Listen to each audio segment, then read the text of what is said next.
पाकिस्तान और दुनिया भर में लाखों देखने और सुनने वालों को अरशद शरीफ का सलाम। नाज़रीन, मैं आज मौजूद हूँ पांडु चेक पोस्ट पे। ये एक तारीखी जगह है और पिछले 73 साल से अफवाज पाकिस्तान इस चेक पोस्ट पे बैठे हैं आज़ाद कश्मीर में, और यहाँ से कुछ ही फासले पे across the line of control भारतीय अफवाज हैं जो इस चेक पोस्ट को भी निशाना बनाते हैं। इसकी तारीख इंतहाई अहम है। आज यहाँ पे बलोच रेजिमेंट मौजूद है और इसकी जब हम तारीख देखते हैं तो पांडु का जो इलाका है 31 मई 1948 को भारतीय 77 पैरा ब्रिगेड ने इस इलाके के ऊपर कब्जा किया हुआ था। जब भारतीय अफवाज 77 पैरा ब्रिगेड यहाँ पे बैठी थी तो अफवाज पाकिस्तान ने यह प्लान किया कि ये इलाके पे हमें कैप्चर करना, और ये स्ट्रेटेजिकली एक इंतहाई अहम पोजीशन है। जिस हाइट पे हम लोग बैठे हैं इसे .9178 कहा जाता है, यानी सतह समुंदर से 9178 feet above the sea level, इतनी ऊंचाई पे पहाड़ों की चोटियों पे अफवाज पाकिस्तान यहाँ पे मौजूद है। और 1948 में जब इंडियन 77 पैरा ब्रिगेड इस जगह पे मौजूद थी और पाकिस्तानी अफवाज ने यहाँ पे ऑफेंसिव लॉन्च किया तो इस ऊंचाई पे आना बजाते खुद एक चैलेंज था। आज तो छोटी मोटी सड़कें, कुछ रास्ते वगैरह बने हुए हैं। उस दौर में 101 इन्फेंट्री ब्रिगेड के ब्रिगेडियर अकबर खान ने ये ऑपरेशन प्लान किया और इसके बाद उन 11 बलोच उसके commanding officer lieutenant colonel Sher Bahadur को ये टास्क दिया गया कि आपने ये वाली पीक्स जो है, ये पांडु पॉइंट जो है फीचर, इसको कैप्चर करना है। साउथ वेस्ट से ये अटैक प्लान हुआ, लॉन्च हुआ और इसमें घुमसान की एक जंग हुई। 19 जुलाई से 24 जुलाई के दौरान 6 दिन के अंदर अफवाज पाकिस्तान ने ये पीक्स कैप्चर कर ली और इसके दौरान जो भारतीय अफवाज थे उनके काफी हैवी नुकसानात भी हुए, भारी नुकसान उन्हें उठाना पड़ा। जो 2 बिहार रेजिमेंट है उसके 9 अफसरान और 298 सिपाही हलाक हुए इस जंग में। और उसके बाद से 24 जुलाई 1948 के बाद से ये इलाका पाकिस्तान के पास है। इसकी स्ट्रेटेजिक इंपॉर्टेंस भी बहुत ज्यादा है। .6873 कहा जाता है कि झेलम वैली के डिफेंस के लिए स्ट्रेटेजिकली बहुत इंपॉर्टेंट है। आज ये पॉइंट पाकिस्तान के पास है। .9178 जिस जगह पे हम मौजूद हैं, ये श्रीनगर मुजफ्फराबाद रोड की डिफेंस के लिए, उसको ओवरसी करने के लिए बहुत इंपॉर्टेंट है। 1948 से आज तक तकरीबन 73 साल इसका दिफा करते हुए अफवाज पाकिस्तान ने बहुत सी कुर्बानियां भी दी हैं। हमारे बहुत से बहादुर जवान और अफसरान, उन्होंने जान का नजराना भी पेश किया है और ये मेमोरियल उन्हीं की याद में बना हुआ है, जिसमें अगर देखा जाए तो 35 बलोच रेजिमेंट के 13 अफसरान जवान शहीद हुए मुख्तलिफ अदवार में इन चेक पोस्ट का दिफा करते हुए।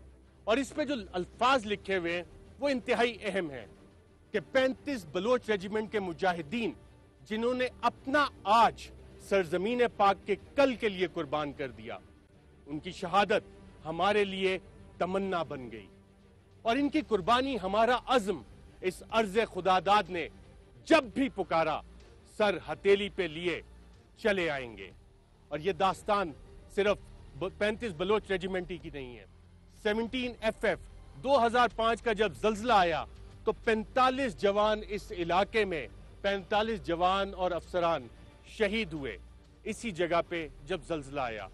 किस वजह से? कि इसका दिफा करना था। इस जगह पे अपने घर को, अपने खानदानों को, अपने माँ बाप को, बीवी बच्चों को, बहन भाइयों, रिश्तेदारों को छोड़ के सरजमीन पाकिस्तान का दिफा करने के लिए।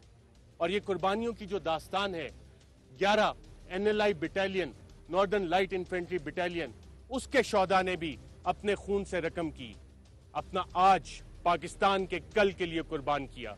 कहने को ये बहुत आसान लगता है, लेकिन ये कुर्बानियों की दास्तान आज भी जारी है। अपनी जिंदगी यहाँ पे गुजारते हैं, दूर दराज वीरानों पे, पहाड़ों की चोटियों पे। हम में से बहुत से लोगों ने घरों में बैठ के ईद मनाई। हमारे ये जवान, हमारे ये अफसरान अपने खानदानों से दूर, उन्होंने तो ईद भी इन पहाड़ों पे मनाई, ईद की नमाज यहाँ अदा की, कुर्बानी यहाँ की। वो क्या मनाजिर हैं, अपने खानदानों से दूर इस ईद किस तरह से मनाई, वो आपको दिखाते हैं। और फिर इन एक्चुअल चेक पोस्ट पे आपको लेके चलते हैं कि वहां पे हमारे जवान किस तरह से जिंदगी गुजार रहे हैं और पाकिस्तान के एक एक इंच का दिफा किस तरह से किया जा रहा है।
कच्चा रास्ता भी नहीं होगा।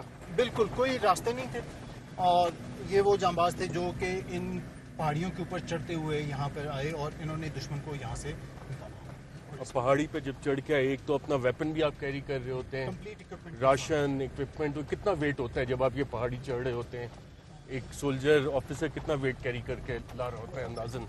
ये अराउंड 30 kgs ऑफ वेट जो होता है वो एक सोल्जर कैरी करके लेके आता है ऊपर और कैरी करके इसमें इस पहाड़ी के ऊपर चढ़ना आजकल के दिनों में भी बहुत मुश्किल है, स्पेशली जब आप रिवर लाइन से ऊपर चढ़ना शुरू करते हैं जैसे कि उन्होंने वो चढ़े थे।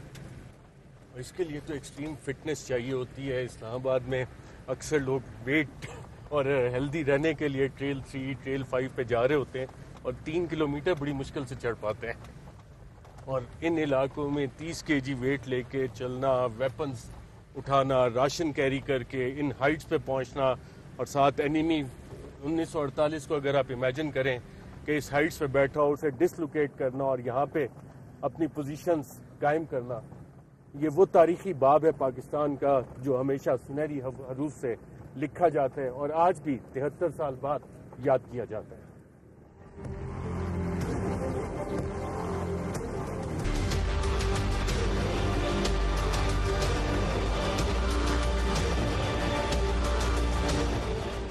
नॉर्मली टेम्परेचर कितना रहता है, वेदर कैसा है यहाँ पे? ये अभी भी आप देख रहे हैं कि आज 1 अगस्त है और यहाँ पे इतना अच्छी खासी हार्श वेदर होती है, सर्दी होती है, फॉग होती है। सर्दियों में यहाँ पे 8 to 10 फीट ऑफ स्नो पड़ जाती है और अभी भी आप कुछ जब विजिबिलिटी क्लियर होगी तो आप देखेंगे कुछ आपको यहाँ पे हमारे साथ एडजेसेंट माउंटेन टॉप्स हैं, उनके ऊपर आप बर्फ पड़ी हुई नजर आएगी। और सर्दियों में यानी नवंबर, दिसंबर, जनवरी, फरवरी 8 से 10 फुट? जी बिल्कुल, नवंबर से लेके मई तक बर्फ रहती है।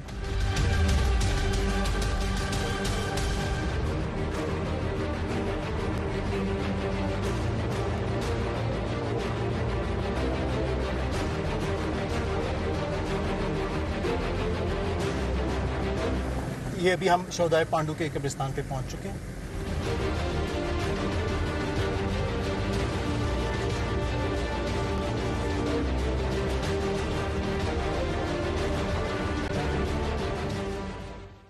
ये 1948 में पांडु इस पीक को कैप्चर करने के लिए जो लोग शहीद हुए, ये उनका कब्रिस्तान? जी बिल्कुल, ये उनका कब्रिस्तान है।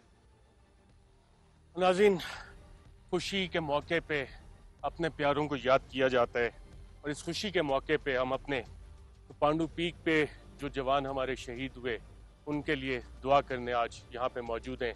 और अगर इसको देखा जाए, शोहदाए Pandu 1948, 11th battalion the Baloch regiment Pandu, ये वो शोहदा हैं जिन्होंने अपनी जान की कुर्बानी दी, इस धरती के लिए लहू दिया और पांडु आज 73 साल बाद भी पाकिस्तान के पास है।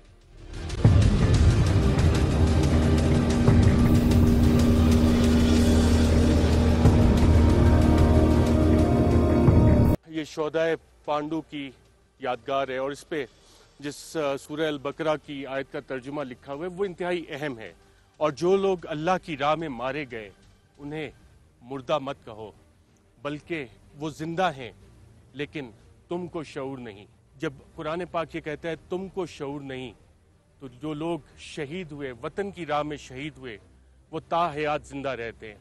आज 73 साल बाद भी हम इस यादगार पे आए हैं इनके लिए दुआए मग़फ़िरत करने कि हमारे मुल्क की तारीख में जो इन्होंने सुनहरी बाब लिखा है एक बहादुरी का, वेलर एंड ब्रेवरी, वो ताहयात कायम रहेगा, याद रखा जाएगा।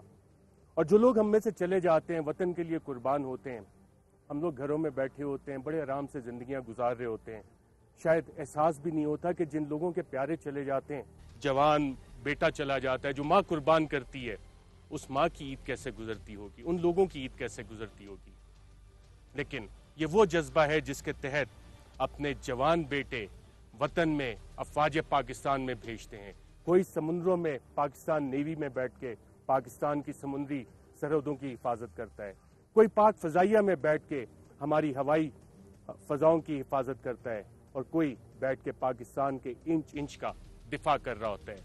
ये वो जज्बा है जो पाकिस्तान की माओं का है और इसके बहादुर बेटे वतन के लिए अपनी जान कुर्बान करके हर बार साबित करते हैं।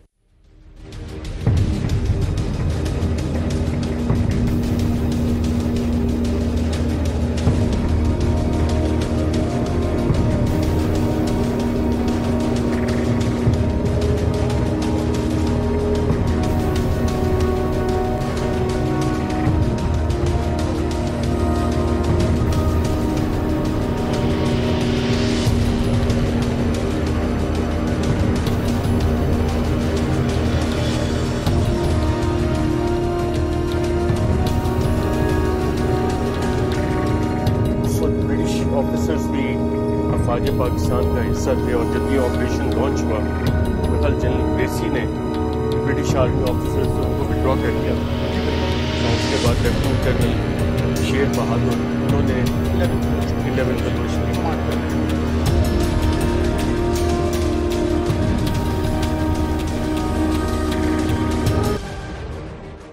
अस्सलाम वालेकुम, ईद मुबारक। आपको भी ईद मुबारक। और मैं आपको अपनी पोस्ट की तरफ से खुशामदीद कहता हूँ। हमें बहुत खुशी है कि आज के दिन आप हमारे साथ अगले महाज पे ईद मनाने आए हैं। हम पूरी कौम की तरफ से आपके लिए ईद की मुबारकबाद और दुआएं लेके आए हैं। बहुत शुक्रिया।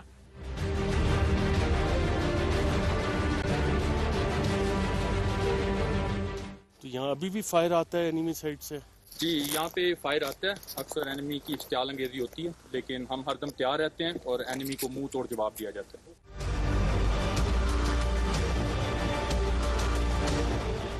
24 जुलाई 1948 के बाद से यही वाली चेक पोस्ट और ये सारा इलाका तब से अफवाज पाकिस्तान यहाँ पे बैठी हैं। अल्हम्दुलिल्लाह हमारे जवानों की कुर्बानी की वजह से ये जो पोस्ट है, ये एरिया हमारे पास है और इसकी वजह से हम दुश्मन को हर लिहाज से डोमिनेट करते हैं। दुश्मन को जब डोमिनेट करने की बात आती है तो इस पॉइंट से किस जगह पे आपने नज़र रखी होती है, स्ट्रेटेजी ये श्रीनगर मुजफ्फराबाद रोड नज़र आती है, कोई मूवमेंट अगर उस रोड पे हो वो भी आप यहाँ से मॉनिटर कर सकते हैं? जी, ये एक विंटेज पॉइंट है। ऊंचाई पे होने की बदौलत यहाँ पे हमें हर तरफ जो है दुश्मन की नकलो हरकत नज़र आती है। रोड श्रीनगर मुजफ्फराबाद हो उसके ऊपर भी उनकी नकलो हरकत नज़र आती है और अगर दुश्मन खुद भी चल रहा हो तो यहाँ से बड़े अच्छे तरीके से उसकी ऑब्जर्वेशन होती है। यहाँ आपकी मुलाकात हम अपने जवानों से करवाएंगे और फ़ौज की ये रवायत है, जब भी ईद का मौका होता है तो जितने कमांडर्स होते हैं वो अगले महाज पे जाके अपने जवानों से ईद मिलते हैं। छोटी ईद पे तो आर्मी चीफ भी इन्हीं महाजों पे, यानी कमर जावेद बाजवा साहब, उन्होंने भी ईद यहीं पे गुजारी थी। इस दफ़ा भी ईद जवानों के साथ ही गुजार रहे हैं। जी अल्हम्दुलिल्लाह, इस दफ़ा भी वो ईद जवानों के साथ गुजार रहे हैं। जैसे मैंने आपको पहले भी बताया कि जितने कमांडर्स होते हैं हर लेवल पे वो आगे जाते हैं, अपने जवानों के साथ ईद मनाते हैं।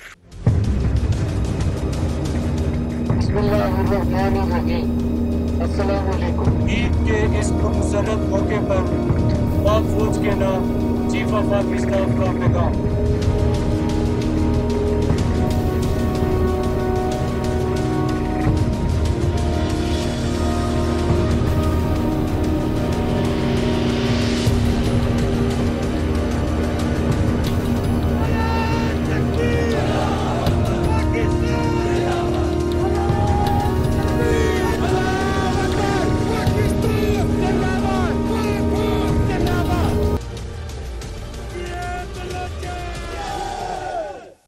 आपकी फॉरवर्ड पोस्ट पे हम पहुंच गए हैं।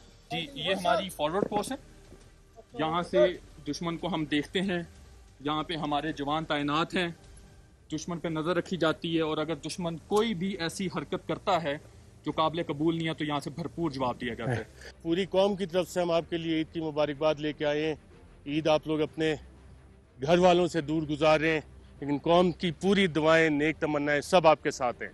सर, हम भी आपको अपनी और अपनी पोस्ट की तरफ से खुशामदीद कहते हैं और ईद मुबारक देते हैं। खैर मुबारक। आसान बाश।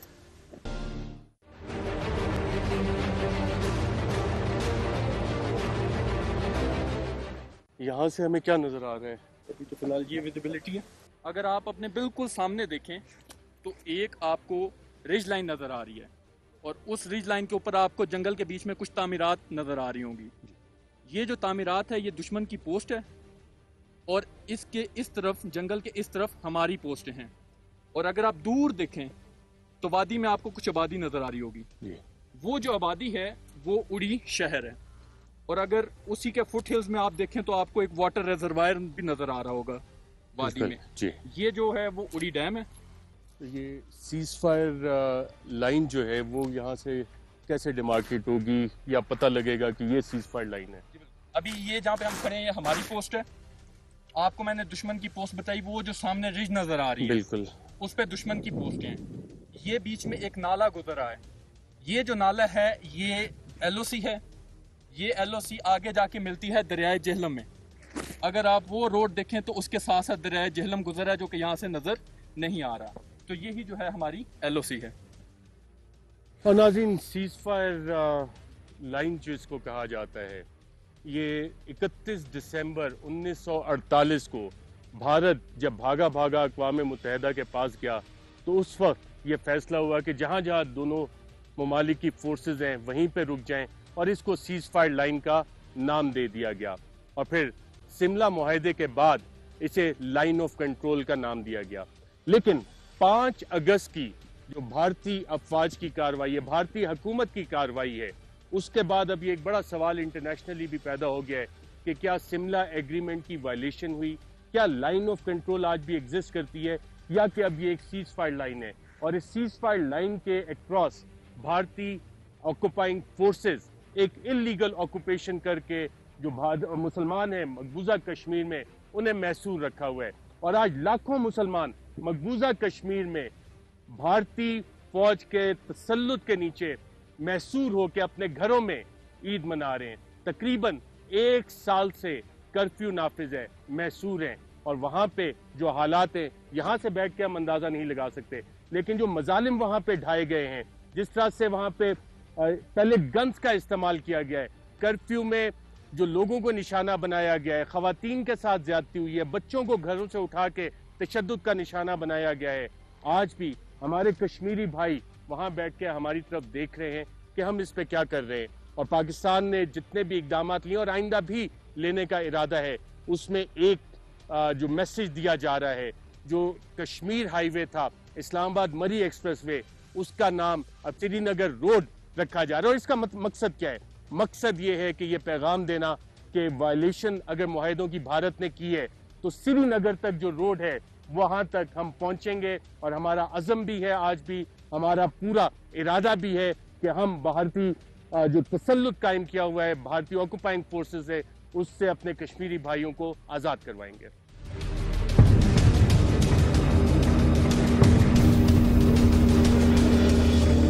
कल मुश्ताक साहब, पिछले दिनों एक खबर भी आई थी कि एक क्वाडकॉप्टर ड्रोन गिराया है इंडियन फोर्सेस का, वो इसी जगह गिराया था? जी बिल्कुल, शुक्र अल्हम्दुलिल्लाह। ये 10वां क्वाडकॉप्टर था जो इस साल पाकिस्तान आर्मी ने इंडिया का यहाँ पे गिराया। और जो 10वां क्वाडकॉप्टर था वो हमारा ही हवलदार इमरान और सिपाही अकील, उन्होंने जैसे ही इंट्रूजन डिटेक्ट की और उन्होंने उस क्वाडकॉप्टर को इंगेज किया और गिराया। ये ड्रोन आप लोगों ने गिराया है हवलदार अकील के साथ? मैंने गिराया और साथ मेरे सिपाही अकील था। सिपाही अकील और आप दोनों ने। तो ये नजर कैसे आया, किस वक्त आया था ये ड्रोन? सर जी 25 जुलाई को एलओसी की खिलाफ वर्जी करते हुए दुश्मन ने अपना क्वाडकॉप्टर उड़ाया। दुश्मन का क्वाडकॉप्टर जो ही हमारी फ़ज़ाई हदूद और हमारे वेपन के रेंज में पहुंचा तो हमने और सिपाही अकील ने उसको मार गिराया और अपनी तहवील में लेके अपने बाला कमांडर के हवाले कर दिया। सिपाही अकील, जब आपने क्वाडकॉप्टर गिराया, ड्रोन गिराया, तो क्या जज्बात थे आपके? सर जज्बात लफ्ज़ों में मैं बयान नहीं कर सकता, लेकिन हमारे उधर जज्बात जो होते हैं वो देखने के होते हैं। जिस टाइम उनका फायर आता है तो उस टाइम हमारे जज्बात और ही बुलंद हो जाते हैं। फायर आता है? जी सर बिल्कुल फायर आता रहता है इस जगह पे? जी सर बिल्कुल फायर आता रहता है और उसका हम भरपूर जवाब देते हैं सर।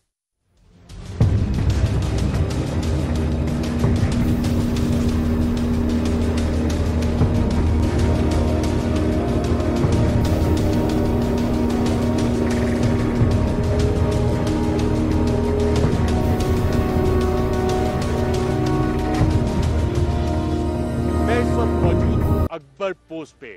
जी हाँ, ये वही अकबर पोस्ट है जो ब्रिगेडियर अकबर खान के नाम पे रखी गई, जिन्होंने 1948 में पांडु का ये ऑपरेशन प्लान किया था। 101 इन्फेंट्री ब्रिगेड, उसको वो कमांड कर रहे थे। और ये अकबर पोस्ट है, पांडु फीचर पे 9100 78 फीट की बुलंदी पे, और इसे 9178 फीचर भी कहा जाता है।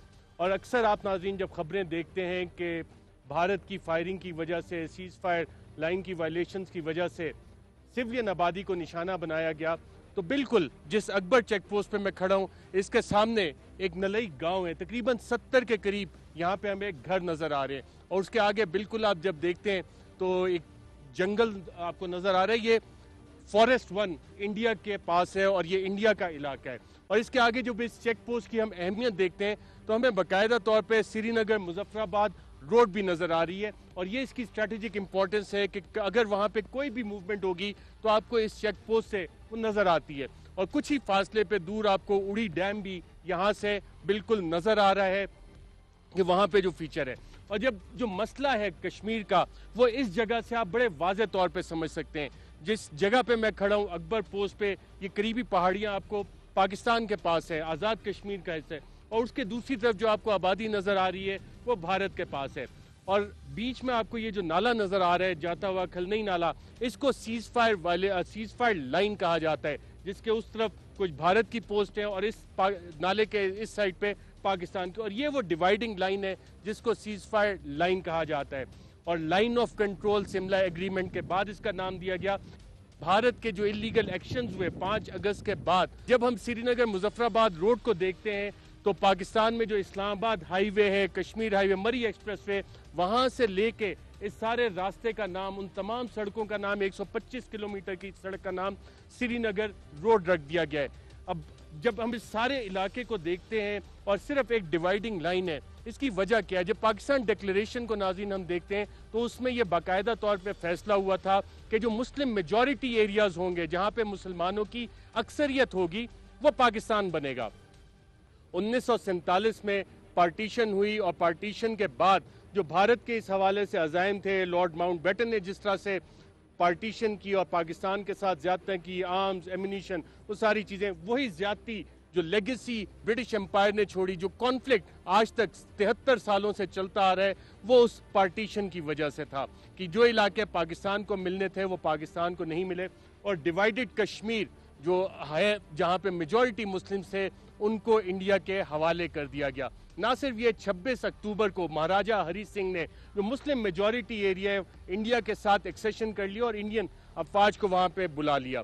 जो पाकिस्तान के गयूर हमारे कबायली भाई हैं वो यहाँ पे आए और लश्कर की सूरत में यहाँ पे उन्होंने काफ़ी सारे इलाके पाकिस्तान के लिए आज़ाद करवाया, मुसलमानों को आज़ाद करवाया। जो महाराजा हरी सिंह था, और जाते श्रीनगर तक तकरीबन पहुँच रहे थे, लेकिन कुछ ऐसे मामलात हुए कि श्रीनगर तक ना पहुँच सके। जनरल ग्रेसी उस वक्त आर्मी की कमांड कर रहे थे, कायद आज़म मोहम्मद अली जिन्ना के बड़े वाज़ेह अहकाम थे, और जो एक लड़ाई का सिलसिला अक्टूबर 1947 से शुरू हुआ, उसमें जैसे हम अकबर पोस्ट पे खड़े हैं, पांडू फीचर है, इस तरह की बहुत सारे इलाके पाकिस्तान की बहादुर अफवाज ने, कबाइलियों ने, वो सारे इलाके जो आज आज़ाद कश्मीर कहलाते हैं, वो पाकिस्तान का हिस्सा बने, और अब तक ये मसला चला आ रहा है। जब हम इस सारे इशू को देखते हैं तो इस हवाले से 2 न्यूक्लियर रियासतें हैं जो बॉर्डर शेयर करती हैं, और ये सीज फायर लाइन आप बाकायदा तौर पे देख सकते हैं, जिसपे पाकिस्तान इंडिया फ्रेंडशिप ब्रिज भी है, जिससे दोनों साइड्स पे लोग आते जाते थे, मिलते थे, क्रॉस बॉर्डर मूवमेंट होती थी। भारत ने वो भी बंद कर दिया। अब डिवाइडेड फैमिलीज इस साइड पे भी हैं, उस साइड पे भी, और ये दुनिया का वो वाहिद फ्लैश पॉइंट है 2 न्यूक्लियर रियासतों के दरमियान, पाकिस्तान और भारत, जहाँ पे किसी वक्त भी कोई भी बड़ा कॉन्फ्लिक्ट जन्म ले सकता है। और उसकी हमने मिसाल देखी कि फरवरी इसी साल के शुरू में भारत ने जो पाकिस्तान के खिलाफ अज़ाइम बनाए थे, वज़ीर आज़म इमरान खान ने असेंबली के फ्लोर पे बताया कि राजस्थान में ISI ने डिटेक्ट किया कि पाकिस्तान पे वो स्ट्रेटेजिक हमला करने के लिए तैयार थे, और हमारी तैयारी भी इस हवाले से मुकम्मल थी। Chief of the army staff general Qamar Javed Bajwa ने बड़े वाज़े अल्फाज में बताया था कि अगर कोई मिस एडवेंचर हुआ तो पाकिस्तान उसका वाज़े जवाब देगा, और उस वक्त के DG ISPR ने जो अल्फाज कहे थे वो तारीख में फिर अमर भी हुए कि अगर इंडिया ने कोई मिस एडवेंचर किया तो उन्हें सरप्राइज मिलेगा। और फिर हमने देखा कि इसी सीज फायर लाइन की जब वायलेशन हुई इंडियन जहाज़ों ने की, तो इंडियन मिग त्यारा गिराया गया और अभिनंदन को पकड़ा भी गया। ये रीसेंट वाक़यात हैं। सिर्फ एक जहाज नहीं, 2 जहाज, फिर एक इंडियन हेलीकॉप्टर भी गिरा था जो कि इंडियंस की अपनी फायरिंग की वजह से गिरा था। इतनी बौखलाहट थी वहां पे। ये तो रीसेंट कॉन्फ्लिक्ट हो गया। अगर हम इसी हिस्ट्री को पीछे लेके जाएं तो इसी कश्मीर की वजह से कारगिल का वाकया हमने देखा। कारगिल के हवाले से कॉन्फ्लिक्ट एस्केलेशन हुई। 1984 में सियाचिन, जो इसी पूरी बेल्ट का, इसी रीजन का हिस्सा है, वहां पे हमने एस्केलेशन देखी और वो आज भी पाकिस्तान और भारत के दरमियान highest battle ground in the world है। और उससे अगर अब पीछे चले जाएं तो 1971 की जंग, उसमें भी कश्मीर का रोल आता है। 1965 और 1965 में हम आज यहाँ पे खड़े हैं पांडु पे। छंब का इलाका जो है वो पाकिस्तान की बहादुर अफवाज ने भारत से लिया था और आज भी छंब पाकिस्तान के पास मौजूद है। और उससे पीछे जब हम जाएं तो 1948 और उसमें मैं आज अकबर चेक पोस्ट पे खड़ा हूं और ये वो लाइन है, सीज फायर लाइन, जो मसला आज तक, जो बरतानिया ने, लॉर्ड माउंटबेटन ने पार्टीशन में ज्यादतियां की थी पाकिस्तान के साथ, मुसलमानों के साथ, उस वजह से ये कॉन्फ्लिक्ट आज तक चला आ रहा है। 5 मेजर कॉन्फ्लिक्ट्स कम से कम 2 न्यूक्लियर रियासतों के दरमियान और हो चुके हैं इस मसले की वजह से।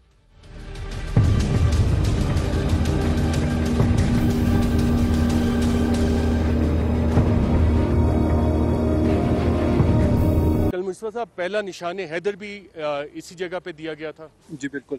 कैप्टन सरवर शहीद निशाने हैदर, उन्होंने 27 जुलाई को, जिस वक्त यहाँ पे पांडु ऑपरेशन भी चल रहा था, 24 जुलाई को पांडु कैप्चर हुआ था, उन्होंने वो अटैक किया था। उन्होंने ये सामने एक हमें अक्रॉस द रिवर नज़र आ रहा है तिलपत्रा रिज, उसके ऊपर उन्होंने अटैक किया था और 27 जुलाई को वो अभी चंद दिन पहले हमने उनका निशान यौम शहादत मनाया और वो यहाँ पे शहीद हुए थे।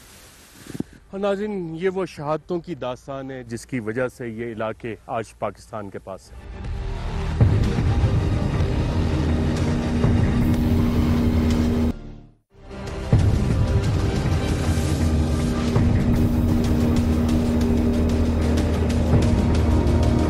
ये क्रॉल ट्रेंच जो है एक जमीन दो बंकर में जाती है। तो क्रॉल ट्रेंच का मकसद ये है कि जब आर्टिलरी या मोटर का फायर आता है तो ये हमें जो है उससे हिफाजत फराहम करती है। और यहाँ पे रेगुलर फायर आता रहता है। जी, यहाँ पे रेगुलर फायर आता है, इसलिए जमीन दोस्त बंकर भी यहाँ पे मौजूद है।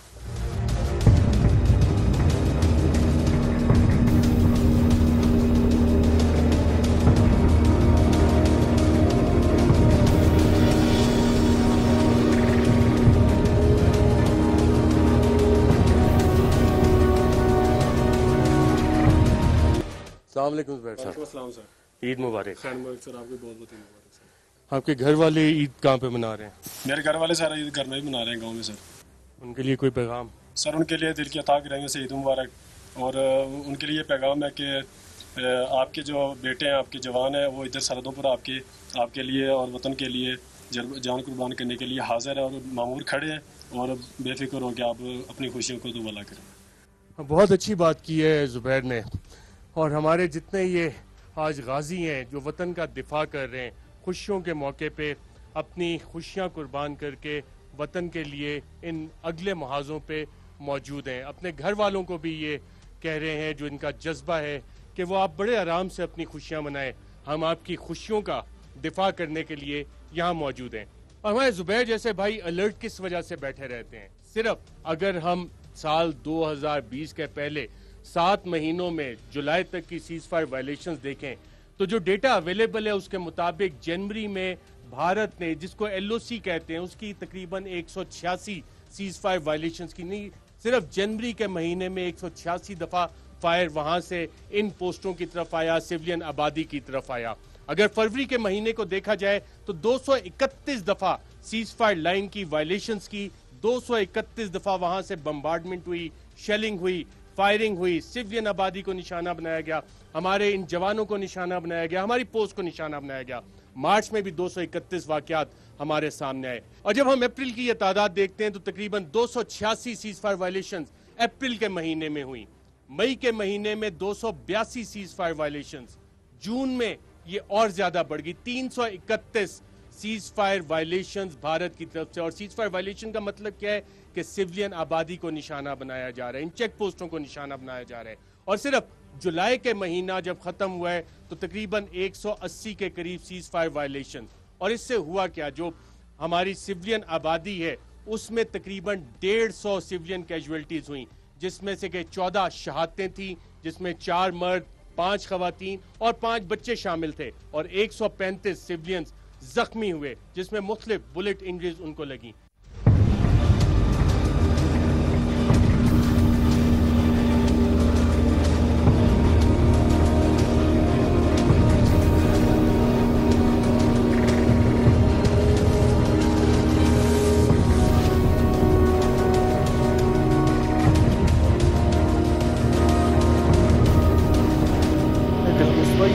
येलो रिबन बट डिफरेंट है आपकी यूनिफॉर्म में, क्यों है? जी, ये गोल्डन वुंड स्ट्राइप है और 2004-05 में जब हम साउथ वजीरिस्तान एजेंसी में हमारी यूनिट ऑपरेट कर रही थी, उसमें जंडोला के करीब मेरा जो गाड़ी थी व्हीकल था वो इट वाज हिट। एक आईडी ब्लास्ट था जिसमें गाड़ी हिट हुई थी, जिसमें मैं राइट साइड से मुझे इंजरीज हुई थी और ये एम्पुटेशन हुई थी। तो जो मेजर इंजरीज होती हैं उसको डिपिक्ट करने के लिए ये गोल्डन वुंड स्ट्राइप। ये एम्पुटेशन ये आईडी था या हिट किस तरह से हुई थी गाड़ी? ये एक आईडी ब्लास्ट थी। आज आप जिस जगह पे खड़े हैं पांडू फीचर के ऊपर और सामने इंडियन आर्मी के पास इस तरह का एक्सपीरियंस है, बैटल हार्डन आप जैसे जवान क्या वहाँ पे मौजूद हैं जो पाकिस्तान आर्मी का एक्सपीरियंस के साथ जो ऑफिसर्स और जवान आ रहे हैं? पाकिस्तान आर्मी ने पिछले ये 16 साल में बड़ा जर्नी किया है और उसमें it has gone through a number of वो फेजेस और चेंजेस, और उसमें पाकिस्तान आर्मी हैज़ इमर्ज्ड एक बहुत बैटल हार्डन्ड आर्मी के तौर पे आई है, उभरी है। और अल्लाह का शुक्र है कि हमें चाहे अददी तौर पे हम उनसे हमारे पास कम हो, लेकिन हम उन पे डोमिनेट करते हैं। इस LOC में भी चाहे उनकी पोस्ट हाइट पर हो, लेकिन उनको डोमिनेट हम कर रहे होते हैं क्योंकि हमारे पास एक एक्सपीरियंस है कि हमने एनिमी को किस तरह से इंगेज करना है और उसको किस तरह से वहाँ पे उसको उनको कंट्रोल में करना है। नाज़रीन, 1948 से लेके आज सन 2020 में जब हम बात कर रहे हैं तो ये वो एक्सपीरियंस है, जो जज्बा हमने आपको दिखाया अफसरान का जो एक्सपीरियंस है और बैटल हार्डन पाकिस्तान की आर्म्ड फोर्सेस है। और फरवरी 2020 में जो लाइन ऑफ कंट्रोल पे स्कर्मिशेस हुई थी उसमें हमने देखा कि अफवाज पाकिस्तान ने किस तरह मुंह तोड़ जवाब दिया था। पाक फ़ज़ाइया ने जब अभिनंदन और दूसरे तैयारे आ रहे थे उनको चैलेंज किया और 2 तैयारे मार गिराए, तीसरा हरबराट में उनका MI-17 खुद इंडियन ने मार गिराया। पाकिस्तान नेवी ने जो किरदार अदा किया वो इसलिए कि जो एक बैटल एक्सपीरियंस होता है अफवाज पाकिस्तान की जो प्रोफेशनल ट्रेनिंग है वो हमें नज़र आ रही है। और आज पाकिस्तान का दिफा, कश्मीर का दिफा इस पांडू फीचर के ऊपर बैठे हमारे ये जवान कर रहे हैं। आज के प्रोग्राम में नाज़रीन इतना ही, इजाज़त दीजिएगा। अल्लाह।